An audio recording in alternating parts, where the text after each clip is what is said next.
Good morning, my dear students. Welcome to our Zoology online class. Dear students, I hope you are very happy and studying every day studying the portions. In the last class, we started a new lesson. Okay, we started a new lesson, digestion and absorption. Okay, so in the last class, we studied about some of the important organs of our alimentary canal. Okay, we studied about some important events. 5 important events takes place in the digestive system. Then we studied about some important organs of our alimentary canal. Okay, for example, mouth, buccal cavity, teeth, tongue, pharynx, esophagus. Like that, some organs we have completed. We have studied in the last class. Okay, dear students, hope you all studied these all the organs of the alimentary canals. Okay, then today also we are going to study about some important organs, the remaining organs of our alimentary canal. Okay, so stomach, small intestine and large intestine. Okay, so today's class we are going to study about the stomach, small intestine and large intestine. So listen very carefully, dear students. Here also some 2 mark questions, 1 mark questions also in there. So listen very carefully. So the first organ, okay, is stomach. The next organ is stomach. So the last organ, yesterday we studied about the esophagus. Okay. Then next to this esophagus is called stomach. Okay. Next to the organ present next to the esophagus is stomach. Actually, the stomach is a J-shaped muscular organ. It is completely made up of muscles. Understand of you? Then the stomach is acting as a temporary storage of food. The food that we are eating is temporarily stored inside the stomach. So the stomach only acting as a organ used to temporarily store the food materials. Then next point, location. Okay, see, actually the stomach is located in the upper left side of the abdominal cavity. Okay, abdomen means the below the thoracic cavity, the next cavity empty place is called abdominal cavity. So it is located in the stomach is located in the upper left side of the abdominal cavity. Understand? So this is the location of the stomach. And next, the stomach has 3 parts. The entire stomach is divided into 3 parts. See? Just imagine this is the stomach. Okay, see, this is the stomach, this is the esophagus. Okay, so esophagus, this is the stomach. So the stomach is divided into 3 parts. So the first part is called cardiac part. Okay, first part is this part is called cardiac, and the middle part is called fundic, and the last part is called pyrotic. So stomach is divided into 3 important parts or 3 important regions. So the first part is called cardiac, and second part is called fundic, and the next part is called pyrotic. So in this cardiac parts only the esophagus is opening. The esophagus is opening, and the last part is called pyrotic part, pyrotic region. So in this region only the next organ of the digestive system is opening. The next organ is called duodenum. Duodenum is the first parts of the small intestine. So this duodenum is opened with the last part, that means the pyrotic part of the stomach. Okay, understand of you? So the first part is called cardiac part, the middle part is called fundic, and the last part is called pyrotic. So in this cardiac part, the esophagus is open, and the last part, pyrotic part, the duodenum is open. Understand of you, students? Then next, in between this duodenum, just imagine the duodenum region and this is stomach. So in between the duodenum and this pyrotic part of the stomach, one sphincter muscle is there. Okay, name of the sphincter is called pyloric sphincter. Name of the sphincter is called pyloric sphincter. Understand? Understand? So yesterday we studied about in between the esophagus and stomach, a sphincter muscle is there. It is called cardiac sphincter. Like that, between the pyloric part of the stomach and duodenum, one more sphincter muscle is there. This sphincter is called pyloric sphincter. So this pyloric sphincter allows the food material or regulate the passage of food material from the stomach to duodenum. It also prevents the backward passage of food material. That means from the duodenum to stomach. Okay, it prevents the entry of food from the duodenum to stomach. Okay, so the pylori sphincter doing two important functions. First one is it regulate the passing or flowing of food materials from the stomach to duodenum, and it also prevent the backward flow of the food materials. Backward flow meaning from the duodenum to stomach. Okay, this is prevented by this pylori sphincter. Understand, my dear students? Then the next point about the stomach is, see, the inner side of the stomach, there are many small foldings are there. These foldings are called gastric trachea. These foldings are called gastric tracheas. Okay, and these foldings are used to accommodate a large amount of meals.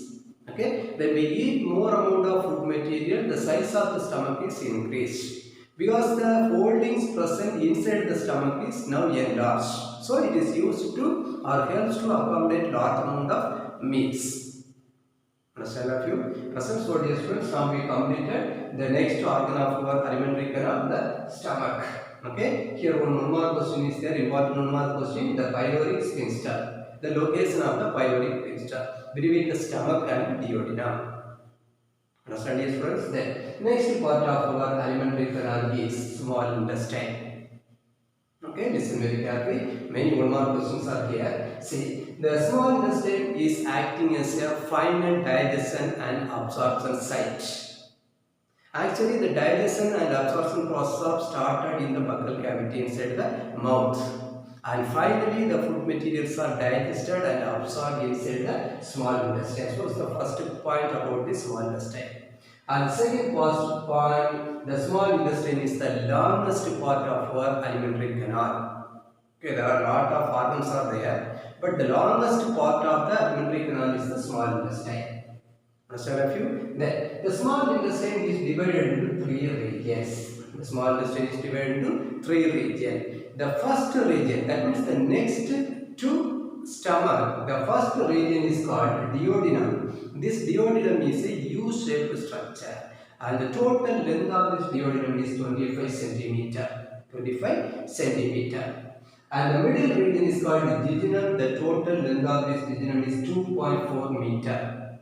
And the last part or the last region is called ileum, and the total length of this ileum is 3.5 meter, and this is the longest part of the small intestine. Small intestine is the longest part of the alimentary canal, and this ileum is the longest region of the small intestine. Hope you are understood all these points. Okay, so now we completed 3 points about the small intestine. First I said it's the final digestion and absorption site of the alimentary canal. Then next we study about this. Next point is the longest part of alimentary canal, and we studied about the three important regions. The first region is called U-shaped duodenum, and the next middle portion is called jejunum, and last portion is called ileum. Ileum is the longest part of the small intestine. Hope you are understood this point. Then next point, see, the wall of the small intestine has an important gland. Name of this gland is called Werner's gland. Name of this gland is called Werner's gland. So it's a one mark question. The location of the Werner's gland. So the wall of the small intestine. Okay. So wall of the small intestine has one important gland. Name of this gland is called Werner's gland. And this Werner's gland secreting more amount of mucus and enzymes. Here this mucus and enzymes are very, very important for the digestion. Mucus and enzymes are helps for digestion.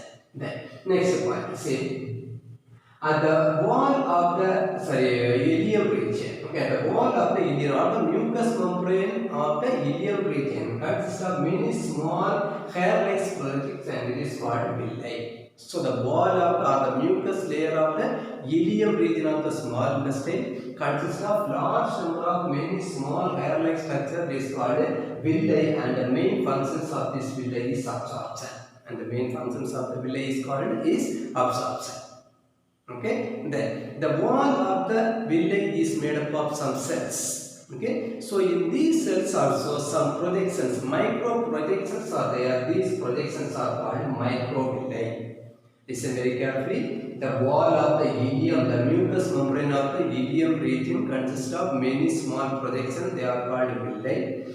Then the cells present in the villi region consist of many small micro projections. The projections are called microvilli. These microvilli are look like a brush border appearance. It is look like a brush.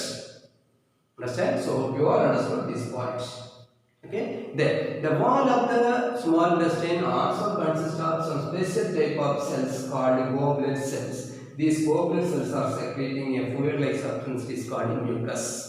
So the location of the goblet cell is wall of the small intestine. Okay. Then next point. Say in the small intestine one special type of lymphoid organ or immune organ is there. Name of that organ is called Peyer's patches.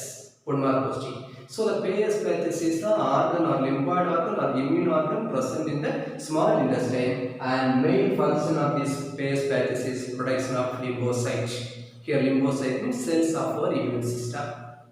Okay, lymphocytes are produced by the Peyer's patches present in the wall of the small intestine. The last point about this small intestine is, see the wall of the small intestine at the base of the, between the base of the villi, between the base of the villi, many small hidden parts are there. Many small hidden parts are there. That parts are called crypts of labor. Okay, crypt of labor. Understand you? So this is also one more question. So hope you are understood all the points about the small intestine. Okay, here many one more questions are there. For example, the longest part of the alimentary canal from one more question, and longest part of the small intestine one more question, and the locations of the Gardner's gland and locations of the goblet cell, uses of goblet cells. Okay, so these are the some of the, and the lymphoid organ present in the small intestine. So these are the some of the important one more questions here. Okay, hope you are understood this small intestine. Then now we are going to study about the last organ of our digestive system or alimentary canal. The last organ is large intestine. After small intestine, next the organ is called large intestine.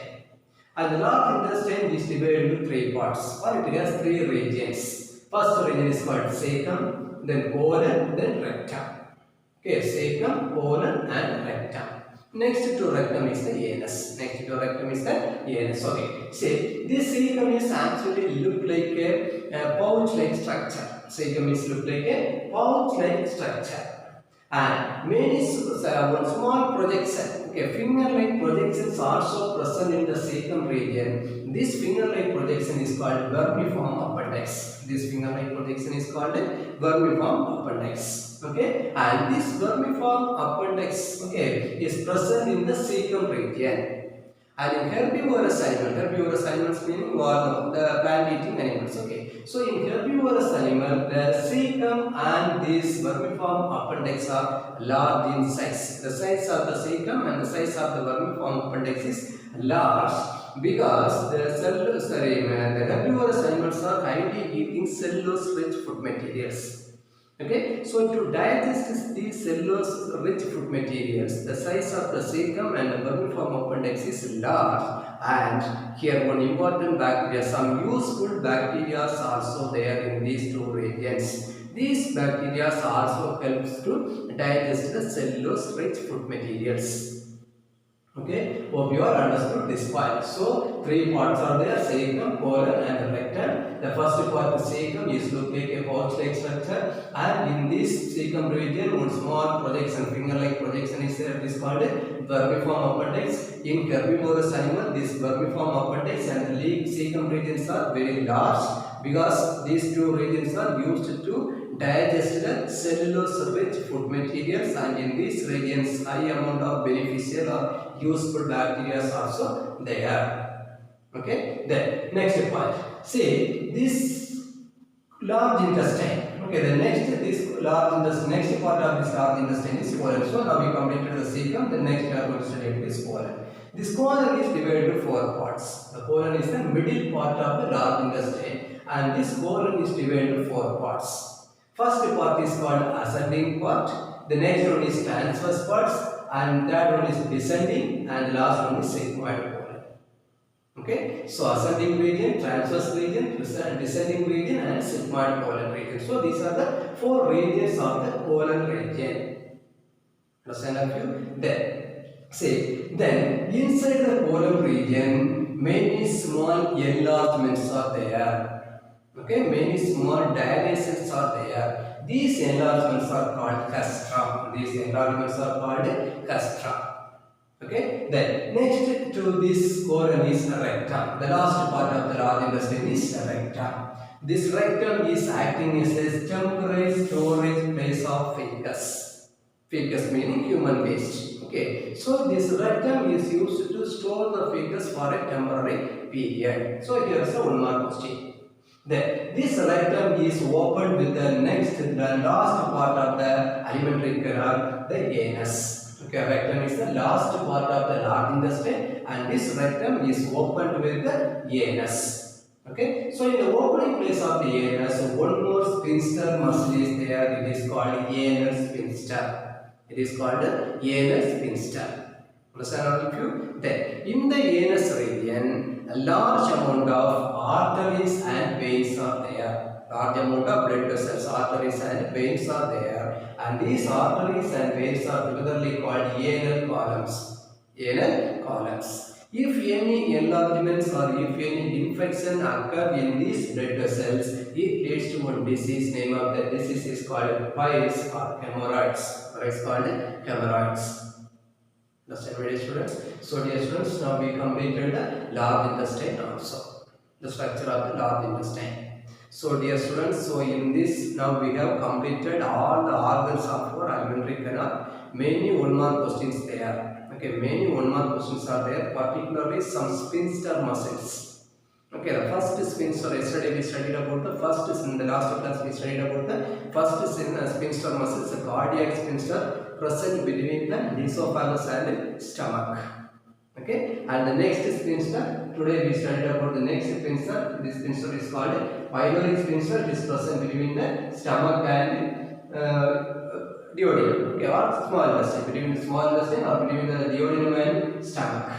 Understand a few? Then here also one sphincter we studied now. Name of that sphincter is called anal sphincter. Name of that sphincter is called anal sphincter. It is present between the anus and rectum.